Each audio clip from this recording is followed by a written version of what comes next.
Assalamu alaikum ji. I hope you are doing good. This is Advocate Usman Abid and you are watching the law session. हम आज के session में section 173 of CrPC करेंगे. ये बड़ा important section है. देखिए, जब भी कोई एफआईआर रजिस्टर होती है, ऑब्वियसली जब कॉग्निजेबल ऑफेंस रिपोर्ट होगा तो उसकी एफआईआर रजिस्टर की जाती है अंडर सेक्शन 154. वो रिपोर्ट होने के बाद पुलिस ने उसमें इन्वेस्टिगेशन करनी होती है. इन्वेस्टिगेशन जैसे ही कंप्लीट होगी तो यहाँ पे एक टाइम पीरियड बताया गया. उस टाइम पीरियड के बाद पुलिस ने वो रिपोर्ट कोर्ट में सबमिट करवानी होती है, जिसे हम आम ज़ुबान में प्रैक्टिकल लैंग्वेज में चालान कहते हैं. बट ये चालान का वर्ड सीआरपीसी में कहीं यूज़ नहीं किया गया. सेक्शन 173 की अगर हेडिंग देखें तो वो भी है रिपोर्ट ऑफ पुलिस ऑफिसर. अब ये सेक्शन कहता क्या है? Subsection 1, every investigation under this chapter shall be completed without unnecessary delay, and as soon as it is completed, the officer in charge of a police station shall through public prosecutor. देखें, जो subsection 1 में अभी तक पहली बात की है कि जो भी इन्वेस्टिगेशन करनी है इस चैप्टर के अंडर, उसको उसमें डिले नहीं करना. अननेसेसरी डिले नहीं होनी चाहिए. अननेसेसरी डिले किए बगैर पुलिस ऑफिसर वो सारी रिपोर्ट जो है पब्लिक प्रोसिक्यूटर के थ्रू जमा करवाएगा. अब इसमें एक sub clause A, forward to a magistrate empowered to take cognizance of the offence on a police report. ये अब वो रिपोर्ट जमा करवाई जाएगी मैजिस्ट्रेट के पास. ये चालान किसके पास जमा करवाया जाएगा? मैजिस्ट्रेट के पास.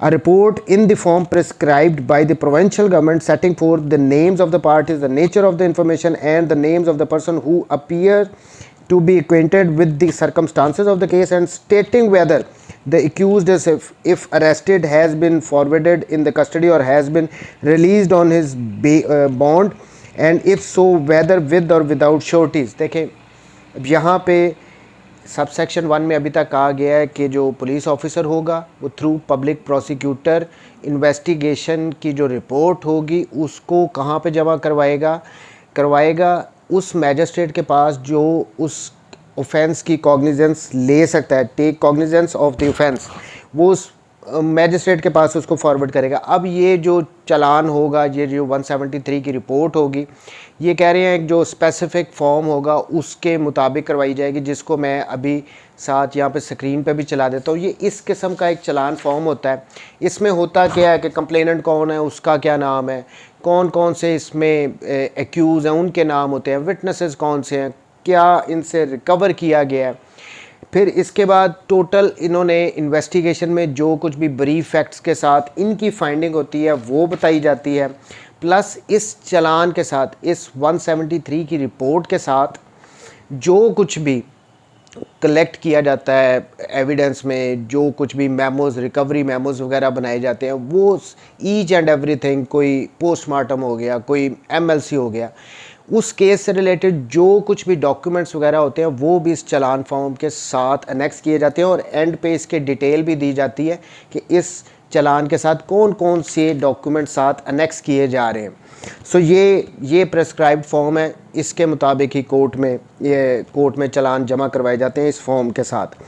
Clause B, communicate in such manner as may be prescribed by the provincial government the action taken by him to the person, if any, by whom the information relating to commission of the offence was first given.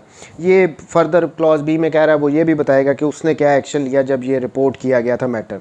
Provided that, अब यहाँ पे proviso आ रही है इस subsection 1 के साथ, वो बड़ी इंपॉर्टेंट है. ऊपर तो उन्होंने कह दिया था कि अननेसेसरी डिले किए बगैर आपने ये रिपोर्ट सबमिट करवानी है. प्रोवाइजो में कह रहे हैं, provided that where investigation is not completed within a period of 14 days from the date of recording of the first information report under section 154. यहाँ पे प्रोवाइजो में इन्होंने बता दिया है कि ये जो रिपोर्ट जमा करवानी है ना, ये 14 दिन के अंदर करवानी है. 14 days का टाइम है. एफआईआर रजिस्टर हुई, उसके बाद 14 दिन के अंदर ये इन्वेस्टिगेशन कंप्लीट करके पुलिस वालों ने चालान कोर्ट में जमा करवाना होता है. ये प्रोवाइजो के accordingly the officer in charge of a police station shall within 3 days the expiry of such period forward to magistrate through the public prosecutor an interim report in the form prescribed by the provincial government, stating therein the result of the investigation made until then, and the court shall commence the trial on the basis of such interim report, unless for reasons to be recorded the court decides that the trial should not so commence। देखें ये प्रोवाइज़ो इसकी section 173 में बहुत important है। इसमें एक तो ऊपर अननेसेसरी उन्होंने कहा था कि डिले नहीं करना सब सेक्शन 1 में, बट प्रोवाइज़ो में कह दिया कि 14 दिन के अंदर इन्वेस्टिगेशन कंप्लीट करके आपने ये रिपोर्ट जमा करवानी है कोर्ट में। लेकिन ये हर केस में पॉसिबल नहीं होता। देखिए बहुत सारी ऐसी रिपोर्ट्स होती हैं जिनका वेट किया जाता है। फॉर इंस्टेंस फोरेंसिक लेबॉर्ट्री वगैरह में बहुत कुछ मटेरियल वगैरह गया होता है, उनकी रिपोर्ट्स आने में, कुछ केसेस में डीएनए की रिपोर्ट्स आने में बहुत टाइम लग जाता है, 3-3 4-4 महीने भी लग जाते हैं। यहाँ पे तो 14 दिन का टाइम दे दिया, बट ये कुछ केसेस में पॉसिबल नहीं होता कि 14 दिन के अंदर तफ्तीश कंप्लीट करके, तफ्तीश तो उन्होंने पूरी करनी है ना, कि जो कुछ भी रिकॉर्ड हुआ, जो कुछ भी मटेरियल उन्होंने लेबॉर्ट्रीज़ वगैरह में भेजे हैं, जब उनकी रिपोर्ट आएगी वो तो फिर ही इन्वेस्टिगेशन कंप्लीट होगी, फिर ही वो अपनी फाइनल फाइंडिंग दे सकती है पुलिस इस पे, इस ऑफेंस के रिगार्डिंग। एनी हो, तो यहाँ पे ये कह दिया कि 14 दिन के अंदर अंदर इन्वेस्टिगेशन कंप्लीट करके चालान सबमिट करवाओ। बट अगर 14 दिन के अंदर अंदर कंप्लीट नहीं होती तो फिर 3 दिन के अंदर अंदर, वो 14 दिन ख़त्म होने के बाद 3 दिन के अंदर अंदर आप एक इंटरम रिपोर्ट, इंटरम चालान जैसे हम कहते हैं, नामुकम्मल चालान भी कहते हैं, वो आप कोर्ट में सबमिट कर दोगे और उसमें बता दोगे कि अभी तक की इन्वेस्टिगेशन में क्या क्या कुछ हुआ है, क्या क्या आपने एविडेंस कलेक्ट की है। सो फिर ये कोर्ट डिसाइड करेगी कि क्या उसने इस नामुकम्मल चालान, ये जो इंटरम चालान आया है, इसकी बेसिस पे ही ट्रायल को शुरू करना है या नहीं करना, वेट करना है कि फ़ाइनल चालान आ जाए, इन्वेस्टिगेशन कंप्लीट हो जाए, वो सारी जो रिपोर्ट्स वगैरह आनी है वो आ जाए, उसके बाद जब मुकम्मल चालान आएगा तो कोर्ट ट्रायल इसका स्टार्ट करेगी। सो ये कोर्ट की डिस्क्रेशन है, उसको जैसे लगता है वो इंटरम रिपोर्ट की बेस पे भी ट्रायल शुरू कर सकती है या वेट कर सकती है, लेकिन नॉर्मल प्रैक्टिस में यही होता है कि वेट किया जाता है कि फ़ाइनल चालान आ जाए, तो उसके बाद ही कोर्ट्स जो हैं वो ट्रायल की तरफ जाती हैं। सब सेक्शन 2 को स्टार्ट करने से पहले मैं अपनी लॉ सेशन फैमिली से एक रिक्वेस्ट करना चाहता हूँ कि मेरा एक और भी चैनल है जिसका नाम उस्मान आबिद है, वो मेरे नाम से चैनल है, मैंने उसको रिसेंटली बनाया है।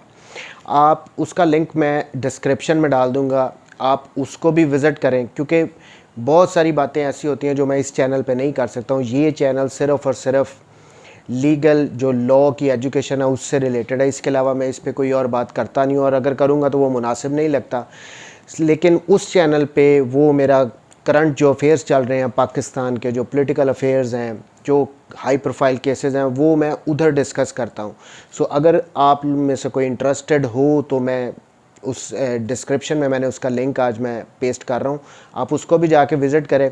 अगर आपको पसंद आए तो उस चैनल को ज़रूर सब्सक्राइब करना। देखिए ये द लॉ सेशन, ये आप लोगों का चैनल है, इस पे मैं जो मेहनत कर रहा हूँ वो मैं आपके लिए कर रहा हूँ, लेकिन वो जो चैनल है वो मेरा चैनल है, उसको मैं अपने शौक़ से कर रहा हूँ कि कुछ ऐसी बातें हैं जो मैं उन पे बात करना चाहता हूँ, मैं उनको अपने अंदर रोक के नहीं रख सकता। सो वो सारी बातें मैं उस चैनल पे करता हूँ। सो काइंडली उस चैनल को भी विज़िट कीजिए, और अगर पसंद आए तो उसको ज़रूर सब्सक्राइब करना है और उसको शेयर भी करना है। Sub section 2, where a superior officer of police has been appointed under section 158, the report shall in any case in which the provincial government by general or special order so directs be submitted through that officer, and he may pending the orders of the magistrate direct the officer in charge of the police station to make further investigation। अब ये सब section 2 section 158 हम पीछे पढ़ के आए हैं। अब 158 में ये था कि अगर कोई सस्पिशन हो किसी ऑफेंस के रिलेटेड कि वो होने जा रहा है, सो उसमें प्रोसीजर थोड़ा सा डिफरेंट हो जाता है, उसमें मैजिस्ट्रेट को एक रिपोर्ट देनी होती है।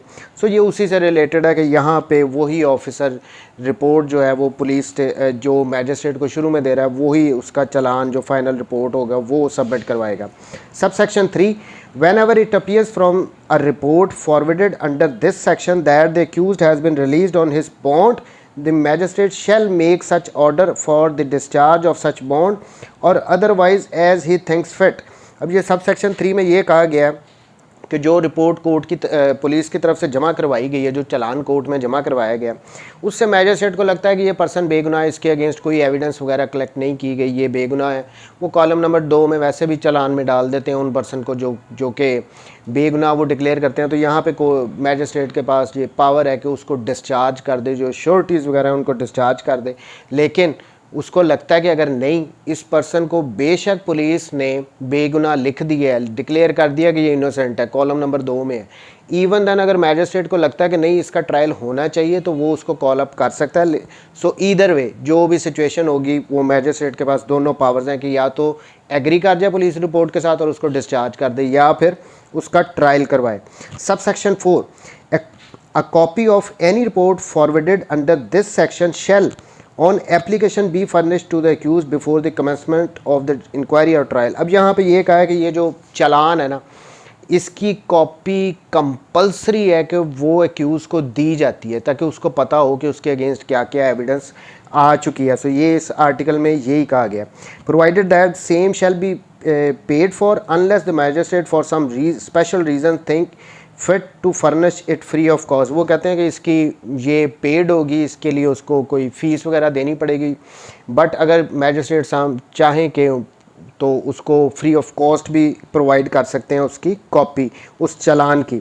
Sub section 5, where the officer in charge of a police station forwards a report under sub section 1, he shall along with the report produce the witnesses in the case except the public servants and the magistrate shall bind such witnesses for appearance before him or some other court on the date fixed for the trial। अब ये जो सब section 5 में simple ये क्या है कि ये जब चालान जमा करवाना है तो इसके साथ विटनेसेस को भी प्रोड्यूस किया जाता है ताकि फिर कोर्ट उनको बाइंड कर देती है कि अब इस डेट पे आपने आना है एविडेंस वगैरह देने। सो ये भी एक रिक्वायरमेंट है कि विटनेसेस को भी साथ प्रोड्यूस किया जाता है कि हमने ये चालान है, इसमें ये विटनेसेस हैं, ये कोर्ट के सामने है, सो कोर्ट उनको बाइंड करती है। So this was all about section 173 चालान। ये बड़ा इंपॉर्टेंट है। देखें, जब इन्वेस्टिगेशन कंप्लीट होती है उसके बाद एक पूरे डॉक्यूमेंट्स उसके साथ लगाए जाते हैं, जो कुछ उन्होंने पुलिस ने रिकवर वगैरह किया होता है, उन्होंने अपनी फाइंडिंग देनी होती है कि कौन से मुलज़म बेगुनाह है या गुनाहगार हैं। सो ये चालान बड़ा इंपॉर्टेंट होता है। ये चालान सबमिट करवाया जाता है पब्लिक प्रोसिक्यूटर को, और वो भी वहाँ पे अगर उस पर कोई ऑब्जेक्शन वगैरह लगा दें कि आप ये डॉक्यूमेंट लेके हैं, या कोई भी उनको लगता है, क्योंकि प्रोसिक्यूशन ने अपना केस प्रूव करना होता है, सो पब्लिक प्रोसिक्यूटर अगर उसको क्लियर करता है, चालान पास हो जाता है, तो फिर वो कोर्ट में सेंड कर दिया जाता है, कोर्ट में भेज दिया जाता है। तो फिर उस पर आगे फर्दर कॉपी होती है कि उसकी उस पर फर्दर कार्रवाई होती है कि उसकी कॉपीज़ जो हैं वो एक्यूज़ वगैरह को दी जाती हैं, और उसके बाद फर्दर जुर्म लगता है। So this was all about challan form. Thank you very much जी। Take care. अल्लाह हाफ़िज़।